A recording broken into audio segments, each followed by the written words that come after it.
Com a renúncia de Jânio Quadros em 1961, ganharam força as suspeitas de que o pensamento maniqueísta de capitalismo versus socialismo da Guerra Fria começava a influenciar a política brasileira mais do que nunca.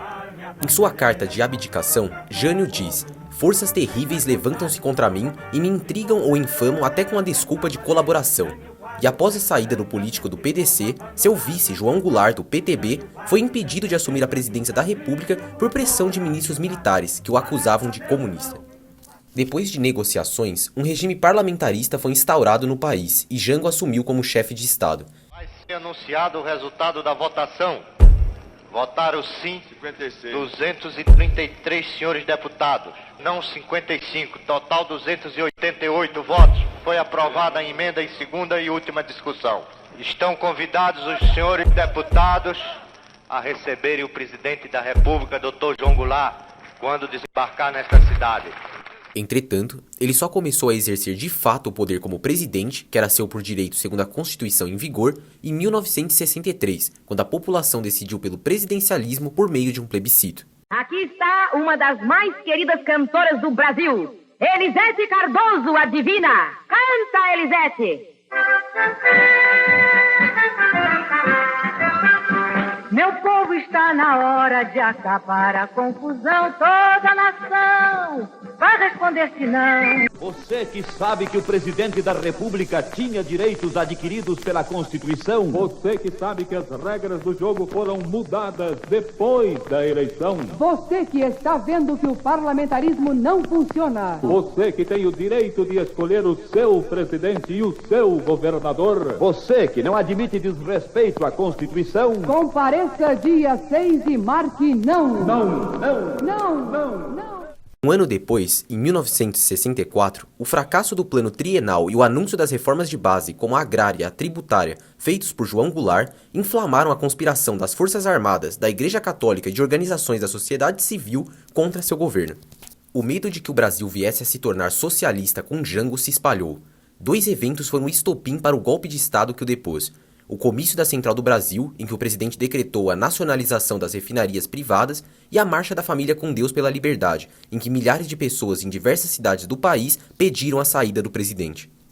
Com o apoio também dos Estados Unidos, os militares, em articulação com o Congresso, tomaram o poder no dia 1º de abril de 1964 e deram início a um regime de exceção, que durou 21 anos, com 5 presidentes impostos pelas Forças Armadas. O golpe em 64 já representou uma pá de cal num momento que o Brasil parecia engatinhar os primeiros passos para um desenvolvimento não só econômico, mas social. Eu acho que o Jango de jeito nenhum era um comunista que ameaçava o capitalismo, e ao contrário, as reformas que ele colocava tinham um caráter bastante liberalista, né? No sentido de promover reformas estruturais que garantiriam uma condição do funcionamento liberal no país. Meus filhos nasceram no regime militar. Criei no regime militar. Comprei coisas no regime militar. Para mim não tinha diferença. A única diferença que eu achava era a liberdade. A censura estava em cima de você, você não tinha liberdade de expressar. O resto, para mim, não. Porque na época nós tínhamos educação, nós tínhamos segurança, nós tínhamos transporte, nós tínhamos moradia. Então eu não vi diferença para mim, eu digo para mim. Não que eu concordo com o regime militar, não é isso. O regime militar foi marcado por um milagre econômico, com o PIB crescendo fortemente, mas o aumento da desigualdade social e a perseguição aos opositores também se destacaram nesse período. Nós tínhamos medo dos soldados do exército, porque eles é o que mandava. Eu trabalhava ali na Alameda Dino Bueno e tinha que atravessar na luz perto do DOPS. Ali tinha todos uns cavaletes com arame farpado, ali se atravessava com medo, com a insegurança de uma hora de ser pego, não por fazer coisas erradas, mas por ele se cismar com sua fisionomia. Esse silenciamento, essa censura é sempre prejudicial, né? Porque você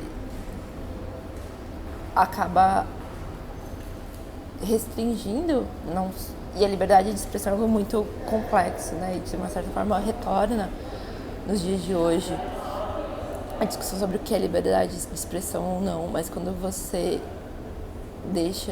proíbe, por exemplo, músicas de circularem na rádio ou proíbem eventos específicos, você também acaba matando, de certa forma, as expressões de um povo, né? Com todas as mazelas da ditadura, o movimento das diretas já, em 1984, representou o desejo do povo pela volta da democracia. Milhares de pessoas foram às ruas pelo Brasil para reivindicar eleições diretas para presidente e o fim da ditadura. O Vale do Anhangabaú é uma festa. A Orquestra Sinfônica de Campinas toca Beethoven e o painel luminoso do Vale acompanha com o show visual.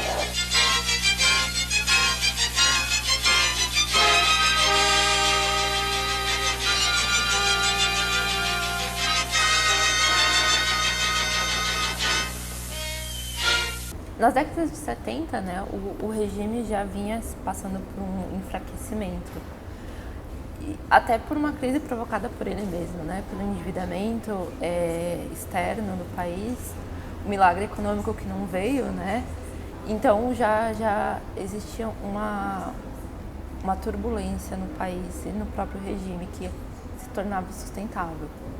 E nisso, os movimentos sociais organizados pela direta também tiveram uma importância fundamental em você acabar com o regime.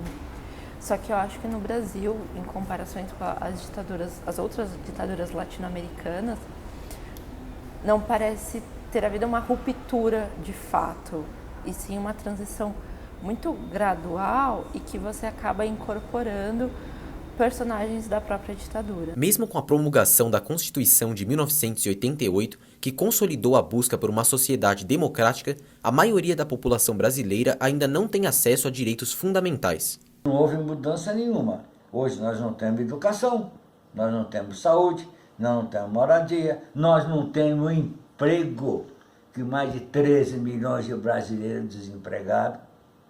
Quando, há pouco, que acho que um mês, né? Aquela falta de respeito ao povo brasileiro, aquela fila enorme que teve na Praça do Correio. Inúmeras tentativas de políticos burlarem a justiça e até mesmo promoverem um revisionismo histórico causam hoje uma instabilidade institucional. 55 anos depois do golpe de 1964, o medo da volta de um regime de exceção ainda perpassa pela mente de muitos cidadãos. Esse abrandamento da narrativa, né,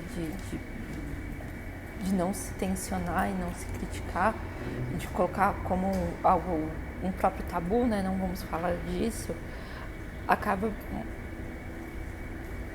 deixando em estado latente uma coisa que pode vir a entrar em erupção novamente.